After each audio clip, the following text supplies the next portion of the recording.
দেখেন চলে যেত এই অবস্থায় এই অবস্থা হাতটা ঘুরবো ওই পাশে দিয়ে দাও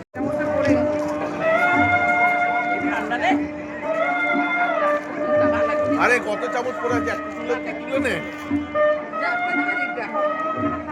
নিজেরা খাবো না রেখে কি করবো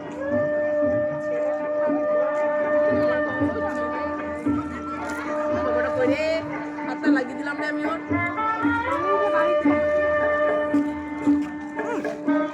আরে না এ ভালোবাসা পাবে না